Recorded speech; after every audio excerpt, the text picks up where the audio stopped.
Hello everybody, a couple of things today. Firstly, I'm selling my Supro Tremo-Verb that I've had since 2019. Kind of sad to see it go. Done some nice videos with that amp. The reason being is I just love the other more. So I love my Vox for being a Vox, and you've got the British blues breaker type sound, and then of course I've got the tweed, the honky sounding or lush sounding tweed, whichever way you flick the EQ cut switch. So I've got the classics, the American tweed, the British end of the market there, and they all can overdrive at house volumes via their either attenuation or their separate gain knob. This, on the other hand, I've always said it's classy, it's old school, and therefore it's with the wrong guy. I love it when it's cranked. I'll put a link to a video I did where I took it to the rehearsal room and cranked a few of them, and I really love this when you crank it. But I'm in the house all the time, I'm never gigging these days, so it needs to be with somebody who can turn it up, because only then does it really start to show its personality. But it does sit on the fence for me a wee bit with the sound. These don't. The Vox comes out and hits you across the face and says, hey, I'm a Vox. Same with the Marshall, same with the tweed. Whereas this is a little bit, I can't quite identify the sound. I know I love it, but just not quite as much as I love the others. I've babbled enough. So that's going to me tomorrow to my appointment at Guitar in Edinburgh, where I will be trading it against a guitar. Not particularly because I want to buy a guitar. And I'll be taking a little bit of a hit. I can't afford to buy a really nice guitar, you know, top of the line like I've got at this point. So this, I'll take a bit of a hit, but what do you think, right? Let's say I'll trade this in for a certain amount tomorrow. I'll add a bit of money on top and I'll have a budget of about £600. What do you reckon I'll buy, guitar-wise? Feel free to press pause and have a think about it. What would I buy? £600. I've got a room full of top-end guitars because I'm an extremely lucky boy. So whatever I buy won't compete with these in my mind. But maybe it will in reality, I don't know. Basically, I want a guitar that I can go out and busk with. Somebody asked me a question lately, what do you take when you go busking? And the truth is, I've taken every single guitar here before at different times. But for fear of getting mugged, I take this one.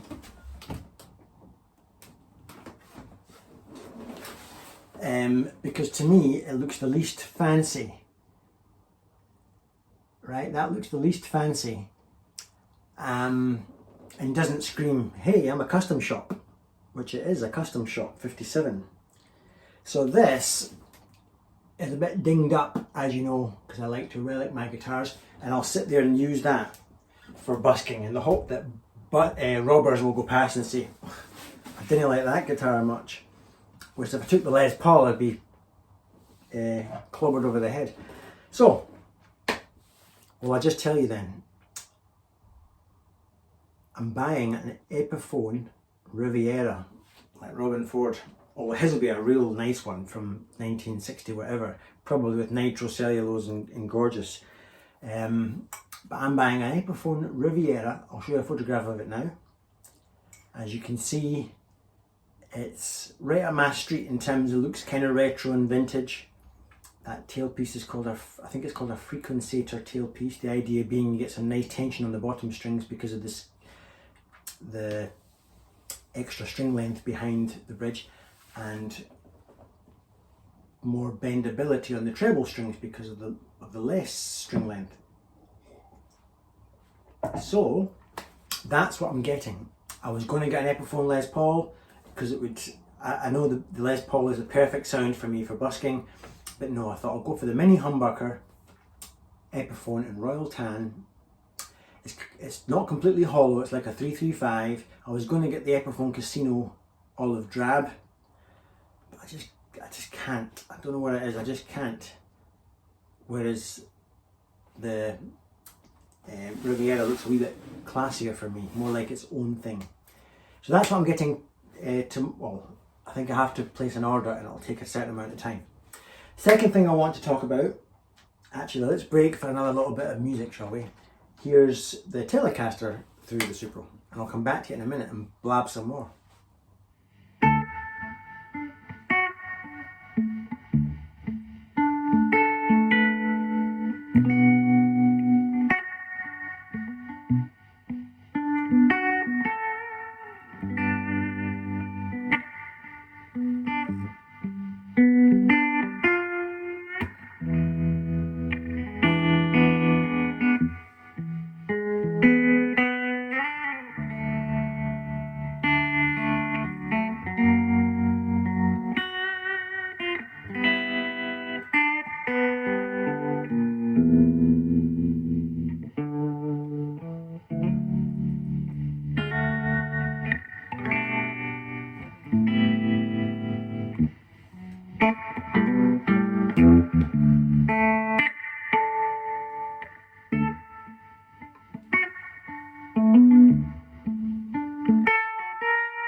love that song. That's Julian Lage, amazing. Yes, the other thing I wanted to say was, who out there has Gibson alternatives that you really, really rate? I know there's a guitar YouTuber, I think his name is Nick, it's either Nick or 0033, you know who you are. We speak a lot on comments. He loves his Black Beauty, Eastman SB57, I think it is, I can't remember. So he really loves that. Anybody else got Eastman Gibson variants? Maybach attracts me. I think both Eastman and Maybach, if you spend at the top tier, they're still way more affordable than Gibson, but they do still use nitrocellulose, and they even do some aging, I think, on some of them. So that really, really appeals to me. And we talked last time on my last video how I'm just in love with the idea of a real Gibson Black Beauty. But the one I would ideally like is ridiculously expensive, and I cannot bring myself to spend that kind of money at this point in my life. However, it's been on my mind a lot, particularly over the last 24 hours. One's popped up on Reverb at a much more palatable kind of $4,000, and I am doing cartwheels, trying to think how could I wouldn't actually be that surprised if it ended up being mine very shortly, but I don't know. Here's a photograph of it just so you can see why I fell in love with it.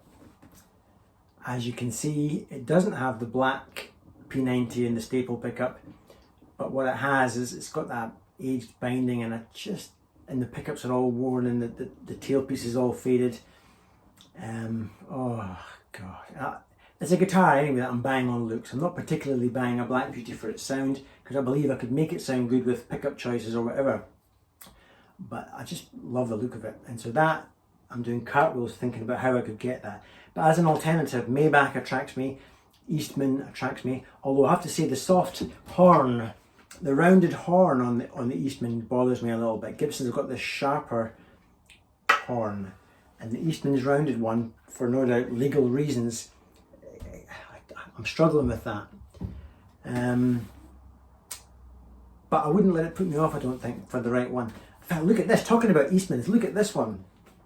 I take it this is like a Gibson ES330 or Epiphone Cosino type of guitar, but that's stunning, that's gorgeous. And that's Eastman. So yes, if anybody's got a quality Les Paul or Gibson 335 or whatever alternatives, I'd love to hear about it. I hear people recommend Tokai as well. The prices have crept up. Anyway, it'd be good to hear if anybody does have experience, first-hand experience of what you would call a quality alternative, but not like Patrick Eggle quality, or expense, should I say, because these guitars, Patrick Eggle, are dream guitars, as are the other, who's the German company? Oh man, what's that German company called? I'll probably put it up on screen. Stunning things, but these are extreme. Nick Huber, extremely expensive. Anyway, so I love your thoughts. Is that all I've got to say on this video? I think it is. Right, so thank you very much for listening to me babble as always, and I'll see you in the next video. I wonder if I'll have a black Les Paul and a personal loan from Santander. I don't know. We shall see. I hope not, because I need to grow up, and that would not be a good thing for me to do. We shall see. Anyway, I'll certainly be coming at you with an Epiphone Royal Tan, which I'll be using for busking. Thank you again. See you next time. Bye for now.